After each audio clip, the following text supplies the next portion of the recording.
Hello BookTube! Welcome to Lizzie Faye Loves Books. I'm Elizabeth and it's day one of Booktubeathon 2016.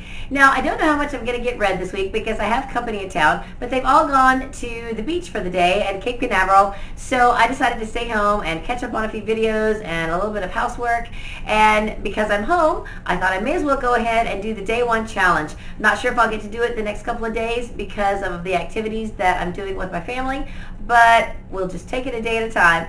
And right after I show you my challenge, I will go ahead and show you my TBR for the week. I had not done a TBR video previous to this because I really didn't know where I would be in my currently reading stack.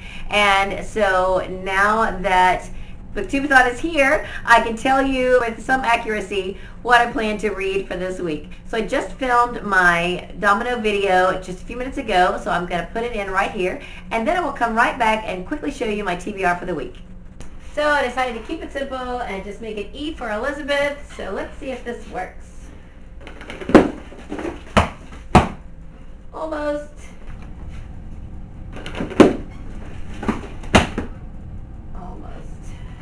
Ready? Yay!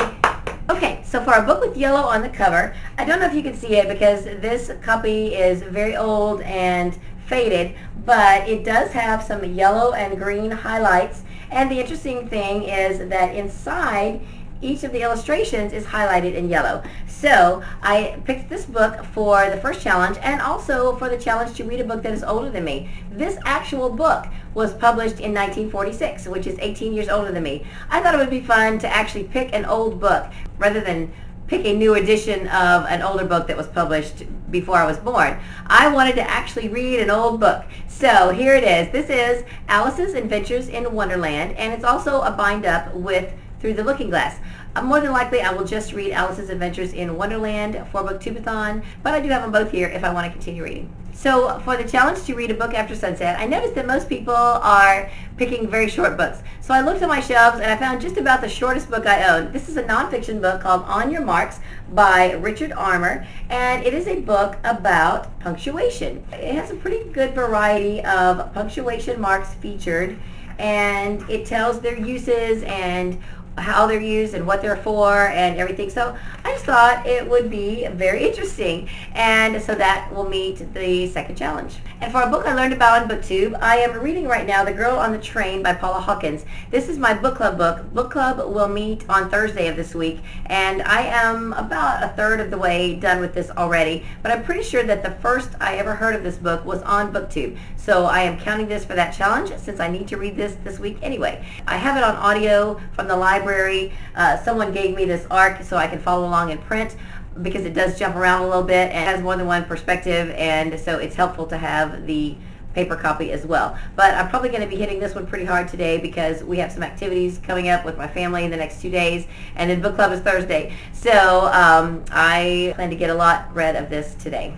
For a book that is by one of my favorite authors, this one is by Maggie Sefton, who is one of my favorite authors of cozy mysteries, and this one is Dropped Dead Stitch. I read just a little bit of this on Saturday for the Save Our Cozies readathon, and I really want to continue it, so I will be finishing this one up this week as well.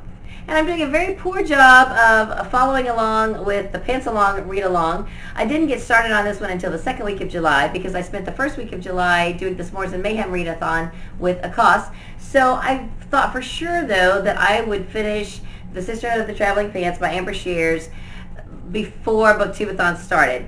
However, since I need to read a book and watch its movie adaptation, it does work out okay because I will be able to watch this movie and go ahead and finish this book. My original plan had been to read the second summer of the Sisterhood because it also has a movie adaptation. So if I get time, I will watch that too. But this will count as my sixth book because the Alice book will count as 2 challenges. So then if I'm going to meet all the challenges, I need a 7th book, and this is what I'm listening to in my car right now. I have it on audio, and then I also checked out a print copy. I've been listening to audiobooks for years, and I've recently discovered the joy of having the print copy so that I can update my Goodreads, and also if I miss a word or two here and there, it's a lot easier to go back and look it up in the print copy than it is to go back and find it in the audio. So I have both of these checked out from the library. This is Oversea Under Stone by Susan Cooper. This is the first in the Dark is Rising sequence. It's a middle grade book, middle grade fantasy. Almost halfway done with this in my car.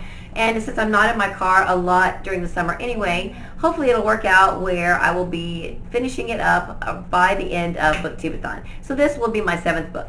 So here's my 7 books for the Booktubeathon. I may not get them all finished by the end of the week, but when my family leaves on Thursday morning, I will still have about 4 days to really make a dent in this pile. So we'll see how much I get done. So that's all I have for this video. I hope you're having a great day. Read a good book, and God bless you.